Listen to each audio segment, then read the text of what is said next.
दिल्ली आबकारी नीति मामले की जांच की आंच अब आम आदमी पार्टी के संयोजक और मुख्यमंत्री अरविंद केजरीवाल तक पहुंच गई है। ईडी ने सीएम केजरीवाल को पूछताछ के लिए समन भेजा है। इस मामले में ईडी 2 नवंबर को सीएम केजरीवाल से पूछताछ करेगी। इसे लेकर राजधानी की सियासत में घमासान भी मचा हुआ है। बीजेपी नेता कपिल मिश्रा ने एक्स पर एक वीडियो पोस्ट कर आम आदमी पार्टी और केजरीवाल पर जमकर हमला बोला है।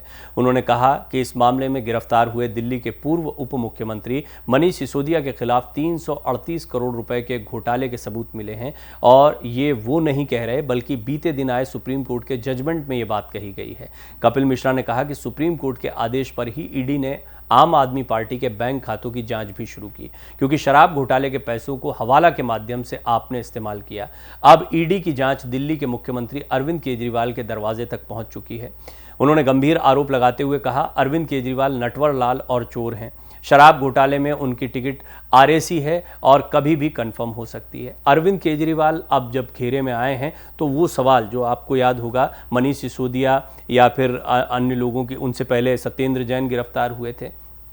एक बात बार बार कही जा रही थी कि राजदार कौन है, और संजय सिंह खासतौर पर जब अभी हाल में गिरफ्तार हुए हैं तो ये माना जा रहा था कि इसकी आंच जो है अरविंद केजरीवाल तक जानी है।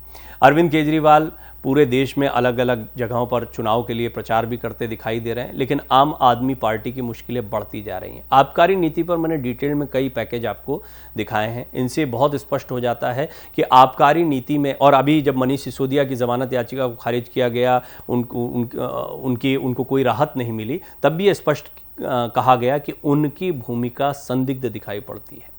और पुख्ता एविडेंसेस के बाद किसी सरकार के इतने बड़े मंत्री, उप मुख्यमंत्री दिल्ली के, उनके ऊपर ऐसे ही कार्रवाई नहीं होगी।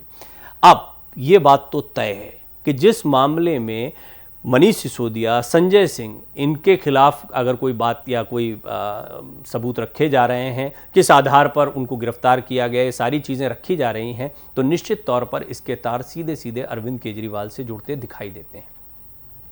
अरविंद केजरीवाल भारतीय राजनीति में एक ऐसा किरदार रहे हैं जिनके 2 पहलू हैं। एक तो ये है कि रेमन मैग्सेसे से अवार्ड पाया, उन्होंने आरटीआई एक्टिविस्ट के तौर पर काफ़ी प्रसिद्धि हासिल करी, दुनिया भर में एक बड़ा नेटवर्क तैयार किया, उनके बहुत बड़ी तादाद में कार्यकर्ता थे। अन्ना हजारे को सामने रखा और एक बड़े आंदोलन को क्रिएट किया। इस आंदोलन का मूल था भ्रष्टाचार के खिलाफ लड़ाई, और बड़ा लोकप्रिय हो गया था।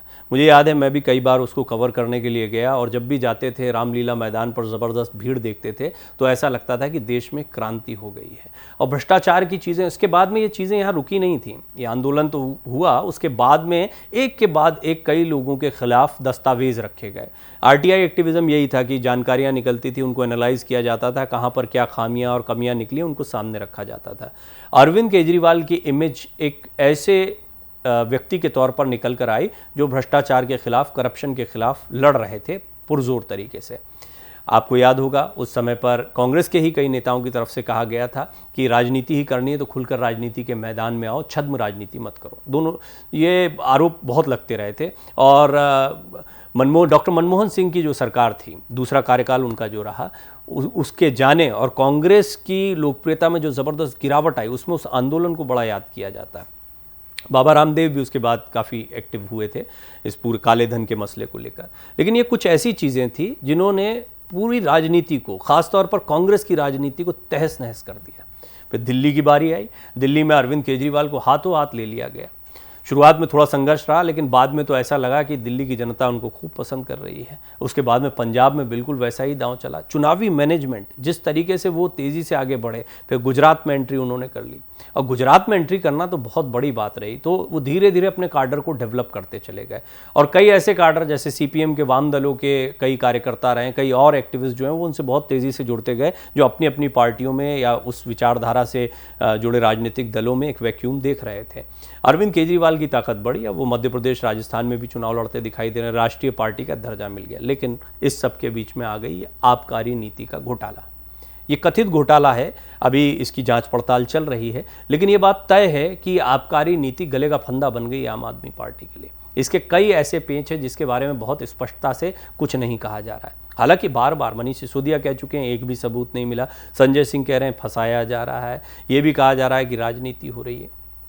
आम आदमी पार्टी की कांग्रेस से जो नज़दीकियां हाल के दिनों में देखने को मिली, वो ये ईडी की कार्रवाई और ये जो पूरा मामला चल रहा है इसके दौरान ज़्यादा भी हुई, ये भी माना गया। और इसीलिए कांग्रेस के कई जो स्थानीय नेता रहे वो इस बात का विरोध करते रहे कि किसी भी गठबंधन में आम आदमी पार्टी और कांग्रेस को साथ में नहीं आना चाहिए। पंजाब में भी इसी तरह की बात होती रही।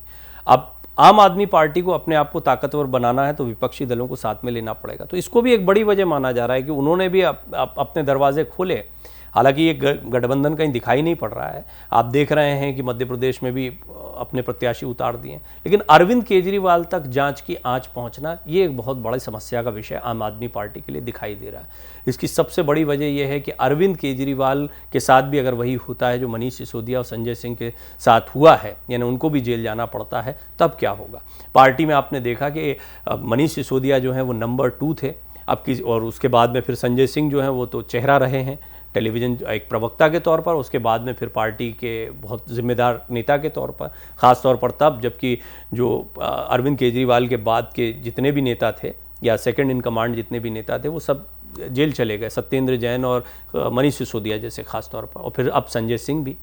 अरविंद केजरीवाल के ऊपर भी अगर जाँच की आँच आ गई, उनको समन भेज ही दिया गया है, तो ये तय माना जा रहा है कि उनकी परेशानियाँ आने वाले दिनों में बढ़ने वाली है।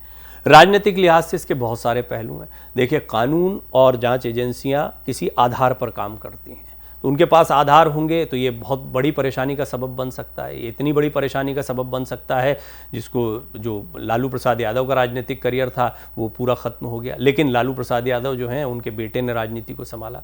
इसी तरीके से हम देख रहे हैं कि अब जब ईडी की कार्रवाई आगे बढ़ रही है तो आम आदमी पार्टी के लिए ये दिक्कतों को लेकर आ रही है, और ख़ासतौर पर तब जब अभी 5 राज्यों के विधानसभा चुनाव हैं। इन विधानसभा चुनाव में काफ़ी तैयारी अरविंद केजरीवाल कर रहे थे, अभी भी कर रहे होंगे, कई रैलियां उन्होंने की थी, लेकिन बाद में आप बहुत एक्टिव नहीं देख रहे हैं क्योंकि वो एक दूसरे ही मोर्चे पर फंसे हुए हैं। सबसे महत्वपूर्ण है आगामी लोकसभा चुनाव जो 2024 में होना है, और उसके लिए तैयारियां भी पुरजोर तरीके से चल रही हैं, लेकिन ऐसा लगता है कि आम आदमी पार्टी और अरविंद केजरीवाल अभी फ़िलहाल इस मामले में बुरी तरह से उलझ गए हैं। उनको समन भेज दिया गया है, उनसे पूछताछ की जाएगी। आगे क्या होता है कहना बड़ा मुश्किल है।